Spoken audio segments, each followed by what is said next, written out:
Hello and welcome to Morehouse's Math Menagerie. Today we're going to be talking about inference for categorical data. Let's look at this problem together. Consider the following data, which is the number of traffic accidents from 12 randomly selected months involving children within 2 kilometers of a school. These are listed by the days of the week. We want to know if the data suggests that the distribution of accidents involving children within 2 kilometers of a school is not uniform. Remember that a uniform distribution means every day is pretty much the same. In order to answer this question, we are going to run what's called a chi-square goodness of fit test. When we run a goodness of fit test, the null hypothesis is that the data fits a given distribution, and the alternative is that at least one of the data does not fit the distribution. To run this test, we're going to compare the observed number of accidents from each day to the expected number of accidents each day. Now, if you add up all the accidents that occurred, there are 100 accidents that took place in our data. If they are uniformly distributed, that means we'd expect there to be exactly 20 every day of the week. The chi-square test statistic down here is calculated by taking our observed data minus the expected value for each day of the week, subtracting it, squaring that value, and then dividing again by the expected value. So for Monday, it would look like 23 minus 20. That would be 3 squared. And then we'd take 3 and divide it by 20 again. And we would do that for every day of the week and then add up all those values together. That would give us our chi-square test statistic. Now, a goodness of fit test has a degrees of freedom just like our t-test did. And the degrees of freedom here are k minus 1, where k is the number of categories. So for this problem, our degrees of freedom would be 5 minus 1, which is 4. Now, like our other tests that we've run, there are several conditions we have to meet. The first one, as always, is random sampling. This is a condition for every single test or confidence interval that we run. The second one is that the expected counts are at least 5.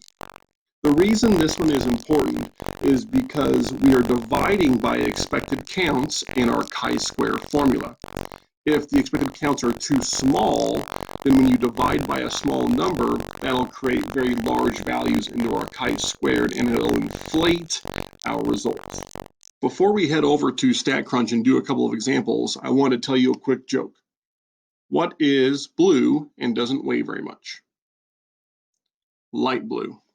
The first example we're going to cover here involves police. It says a police department released the number of calls for the different days of the week during the month of October, as shown in the table to the right.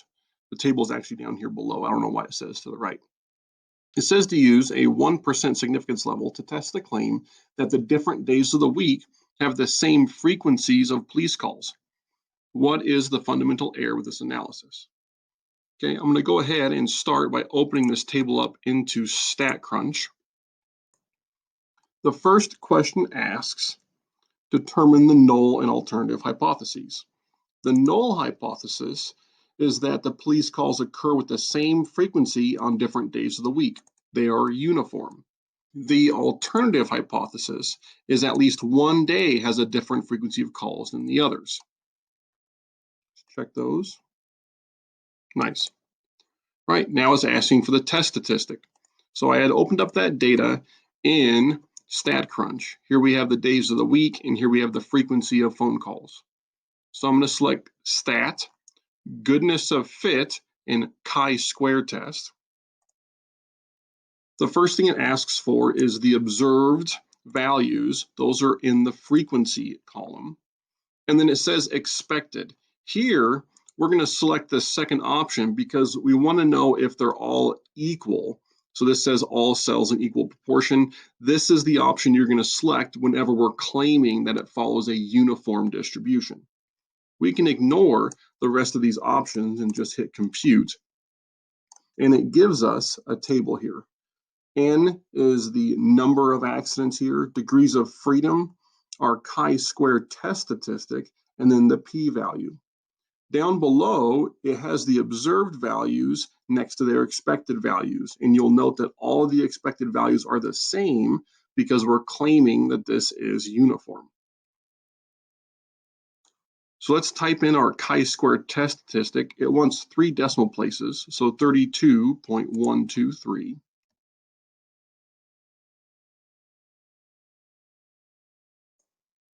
All right, now it wants the p-value, which is very, very small. It wants 4 decimal places, so 0.0001. Enter. Okay. Now it says, what is the conclusion? Our p-value is very small. It's smaller than the significance level, so we are going to reject. So only B and D are options here. Let's read through them together. B says, reject HO. There is sufficient evidence to warrant rejection of the claim that the different days of the week have the same frequencies of police calls. Part D, or answer D, says reject the null. There is insufficient evidence to warrant rejection of the claim that the different days of the week have the same frequencies of police calls. Well, since we are rejecting the null, that means there was sufficient evidence to reject the claim. So we're going to select B. Hit OK. Now it wants to know what's wrong with this. Well, there are 31 days in October. So it wouldn't make sense that if there were extra Mondays or extra Tuesdays in a month, that there'd be an even number of calls across each day. So it turns out that because there are 31 days, that 3 of the days actually occur more often than the other days of the week. So that's going to be our answer, part A there.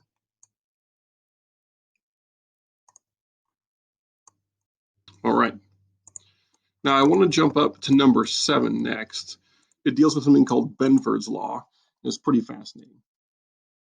So let's read it together. An investigator analyzed leading digits from 792 checks issued by 7 suspect companies.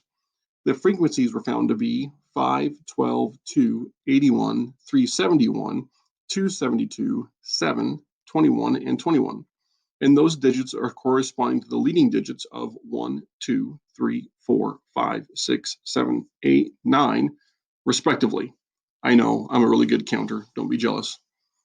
If the observed frequencies are substantially different from the frequencies expected by Benford's law shown below, the check amounts appear to result from fraud. Use a 0.01 significance level to test for goodness of fit with Benford's law. Does it appear that checks are the result of fraud? Let's pause here for a second to talk about Benford's law. There was a guy named Benford. He's a pretty smart fellow, and he did forensic accounting. So his job was to go out and investigate fraud in companies by looking at their books, looking at their accounting records. He found that when you look at randomly selected numbers in financial statements, that the leading digits follow a certain distribution, and that distribution is now called Benford's law. It says that about 30% of all the numbers in financial records should start with a 1, and that 17.6% should start with a 2, 12.5% should start with a 3, and so on. So if they randomly selected these 792 checks from these companies, then the leading digits should follow this distribution. All right, let's start the problem. Determine the null and alternative hypotheses. The null is always that it follows the claim distribution. So we're going to say the leading digits are from a population that conforms to Benford's law. The alternative is that at least one of the digits has a frequency that does not conform. Let's check that answer. All right. Now it's asking for a test statistic. So let's open this table up in StatCrunch. Because this distribution is not uniform, we're going to have to do a little bit of extra work to calculate the expected values. Remember that it said they tested 792 checks. That's going to be important. So here's the leading digits. These are the actual frequencies of those leading digits occurring in the 792 checks. And here is Benford's law. So in the next column over, we're going to calculate the expected number of ones that should have occurred out of these 792 checks and the expected number of 2s that would occur out of these 792 checks and so forth. To do that, we're going to click Data, Compute, Expression. I'm going to hit the Build button because it's a little bit easier in there. We had 792 checks. We're going to multiply that by the percentages in Benford's law. However, you'll notice that in the table, those percentages are not given in decimal form, they're given in whole number form. So we're actually going to divide that by 100 to turn it into a percentage. Okay, and compute. Close that window. So you can see in our fourth column now, I have these expected values for the leading digits. So it's saying out of 792 checks, about 239 of them, 238 of them, should have started with a 1. 139-ish should have started with a 2, and so forth. Now that we have our expected values, we can go and run our goodness of fit test. We're going to go back to the same screen, goodness of fit, chi-square. The observed was the actual frequency. And then for expected, we're going to select our expected values we just calculated. Again, we can ignore all these options, hit compute, and it gives us this chi-square goodness of fit output. You can see here, 792 checks, 8 degrees of freedom, chi-square test statistic, our p-value, and then down below the observed and expected values. We got a very high chi-square value here, and it wants 3 decimal places. So let's type that in. 29. Oh man, I already forgot. 2912.774.